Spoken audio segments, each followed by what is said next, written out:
E como eles, acho que não falamos aqui, né? Mas Assis fica na Itália, né? Então, para quem não sabe, italianos, certo?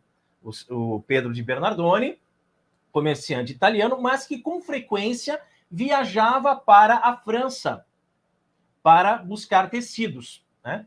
E nessa coisa de que o filho dele estava para nascer e tal, e ele tinha essa intimidade com a França, e aí ele chegou em casa, o menino já tinha sido batizado, ele veio com os tecidos, é o João o nome dele.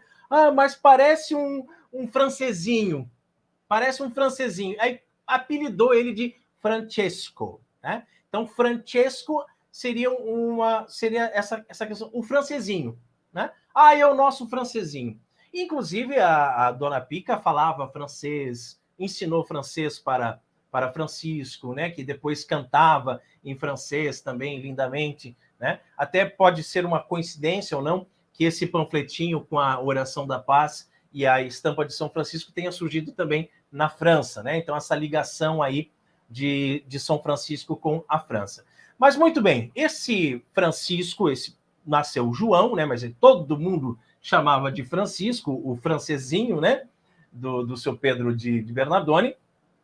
E ele cresce, né? Com muita inteligência, ele começa a aprender a arte do comércio junto com o pai, ele aprende música, ele é amante de festas, né? Ele tem muito dinheiro. Então, imagina um jovem com muito dinheiro. O que ele vai fazer? Ele vai gastar esse dinheiro, né? E ele vai gastar esse dinheiro com festa, com banquetes, com noitadas, com serenatas, com as belas damas da cidade, né? Os seus amigos acabam fazendo dele um ídolo. Francisco, ele é o nosso ídolo. Por quê? Porque ele paga tudo, né? Então você já viu isso, né? Num grupinho de jovens tem aquele que se destaca, que é o líder, né? Exato, mas São Francisco também, ele era muito carismático, era um jovem muito alegre, né? Gostava de música, então ele era assim, digamos, um jovem alto astral, né? Como se diz. Exatamente. Então ele era muito carismático, muito inteligente, tudo mais, então acabava cativando as pessoas, né? E a gente tem que entender que a época que São Francisco nasceu ali no século XII, né? Então a gente ainda estava na Idade Média, certo?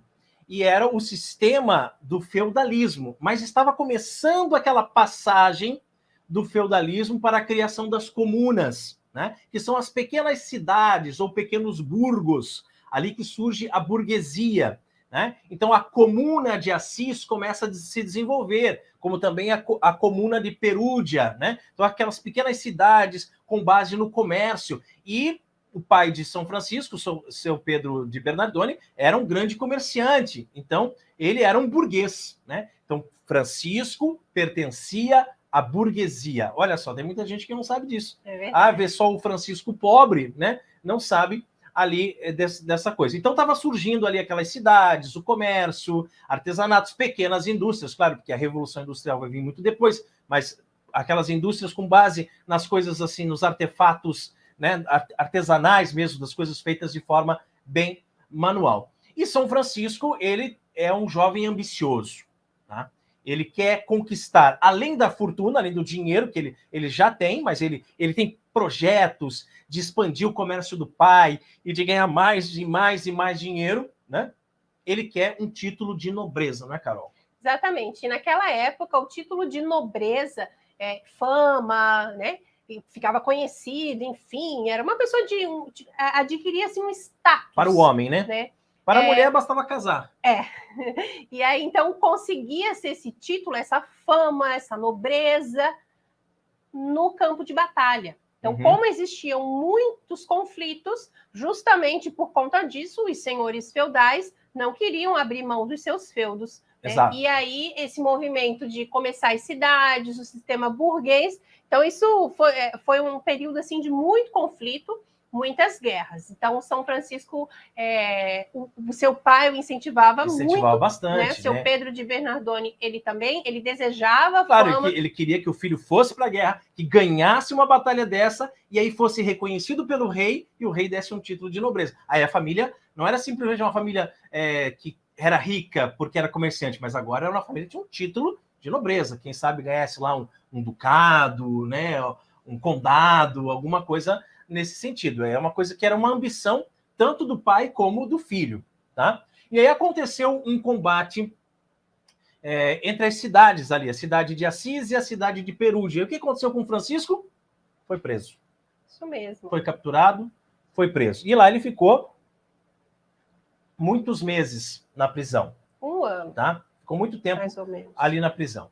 E, claro, na prisão, ele também manteve o seu bom humor, fazia brincadeira com os companheiros de cela, né? Ele, às vezes, brincava dizendo assim, como vocês querem que eu fique triste? Porque todo mundo triste ali, porque estava preso, né? Sabendo que grandes coisas me esperam. Era até um tipo de uma profecia já, né? Sim. O mundo inteiro ainda falará de mim, costumava dizer Francisco para os companheiros presos ali em Perugia. Né? Mas é importante a gente lembrar que nessa época São Francisco tinha só 20 anos e ele nunca pensou em nada das coisas de Deus. Não. Era um jovem totalmente mundano, exato, devasso, procurava... Embora a gente saiba, né, Carol, que a Dona Pica era muito religiosa e educou Francisco na fé católica, tá? Então ele tinha conhecimento da doutrina, ele sabia, ele era católico, mas é esse católico que a gente fala hoje, católico de IBGE, né? Isso. Que é católico, mas prefere as farras, prefere as festas, prefere a mulherada, prefere, né, a diversão. Isso certo? Mesmo. E aí, quando ele foi lutar, né, num desses combates na cidade de Perugia, então foi preso, ele ficou numa prisão, e lá era inverno, né? Imagina o inverno na Itália, muita neve, frio, a prisão já era um local assim molhado, sujo, insalubre mesmo, né? Então, São Francisco de Assis, mas ele manteve o ânimo ali, animava os seus companheiros, mas né? acabou ficando meio aventado, né? Quando ele voltou para Assis, né? E novamente voltou para festas, enfim, gastar o dinheiro de seu pai. E aí realmente pesou, né? Depois de meses aí ele voltou para casa, ficou muito doente, ficou de cama, muito doente mesmo. E aí ele conseguiu melhorar um pouco. Depois de muito tempo, assim, ele ficou vários meses, né, sofrendo na cama. Só que, assim, nesse momento, São Francisco já não era mais o mesmo. Depois que ele saiu da prisão de Perugia, ele começou a refletir nessa doença que ele teve. Ele realmente não sabia o que era, né? Ele não sabia o que... Tinha alguma coisa incomodando ele, né? Incomodando o espírito dele, sim, né? Sim, o que nós... Pelo que a gente entende, né? Quando a gente lê aqui as fontes franciscanas, é que a humilhação da prisão, os sofrimentos que São Francisco passou e mais a fraqueza causada pela doença, né? Tudo isso somou assim e acabou provocando em São Francisco de Assis mudanças assim muito profundas. E ele tinha, né, nessa idade, nessa época, cerca de 20 anos. Então isso que é interessante, né? Olhando assim para a vida dele, ele até então não procurava essa vida de meditação, de oração, não ligava para isso, mas algo aconteceu aí depois dessa batalha.